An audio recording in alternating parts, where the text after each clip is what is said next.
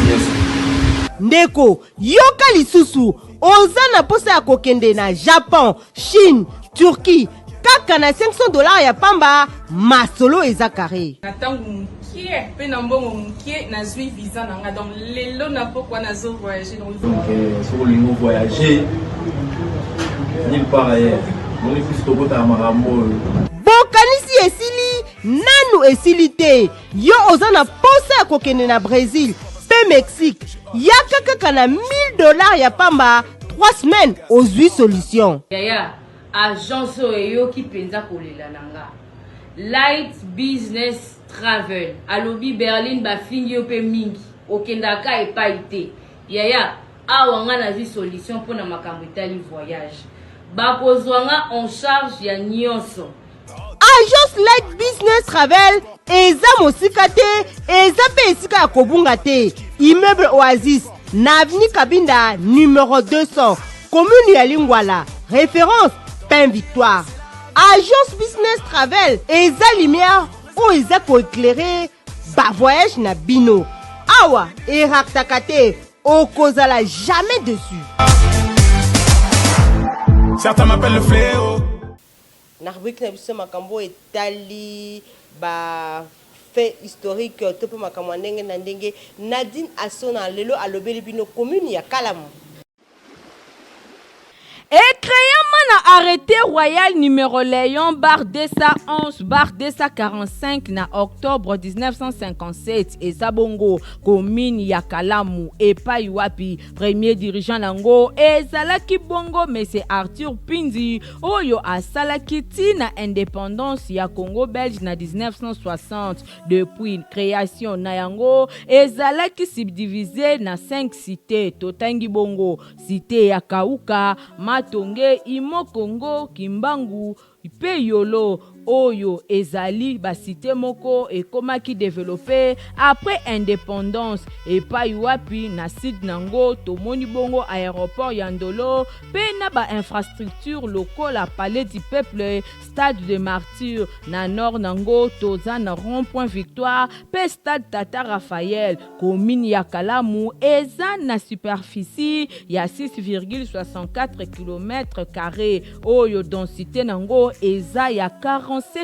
491 habitants par kilomètre carré. Na population, il y a plus de 315 342 habitants. Langue oyo eloba makana commune oyo ezali mingi lingala. Commune ezali limité na 7 communes. Na nord nango toza na ba commune ya Kinshasa pe ya Barumbu. Na est nango toza na commune ya Limete. Na sud nango toza na ba commune ya Ngaba pe Makala. Na ouest nango toza na ba commune ya Ngiringiri pe Kasavubu. Na oyo etali aspect socio-économique ya commune oyo ba métier oyo esalemaka awa eza mingi ba débrouillard ba cambiste ba mama malewa ba terrasse ba hôtel ba kuzu ba porteur ba kadafi pe bongo na bongo kala mingi te tozokoma bongo na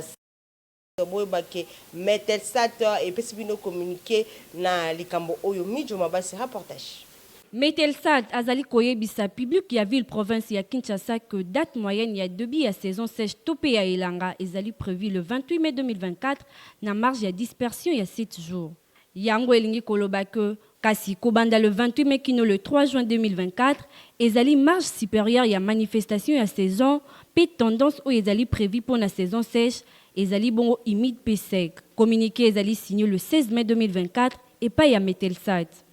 Bozalaki ebele pour na kolanda info lingala journal ya pepo na pepo soki bosepelaki na journal busa. Merci Niger.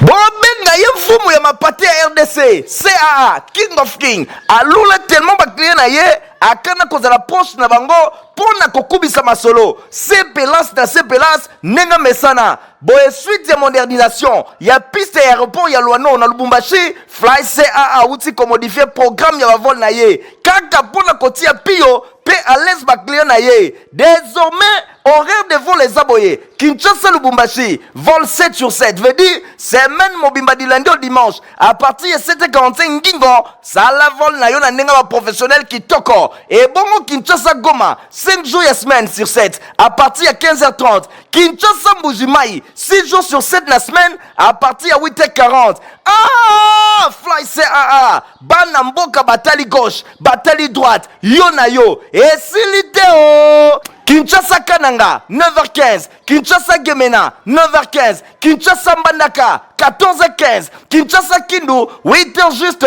pe Kinshasa Kisangani 9h juste bon Mbappé Boebake depuis 1992 32 ans le lobo de service à peuple c'est à lundi sa régularité ponctualité sécurité baki sa confort pour ne pas venir sur Totangi, Boko Zoyango na bavion na ye Ampifo, Airbus A320, P Airbus A330, Nzambe ya Bilengi, Congo Mobimbe si bandima yo, Bisengo ya Fly CAA.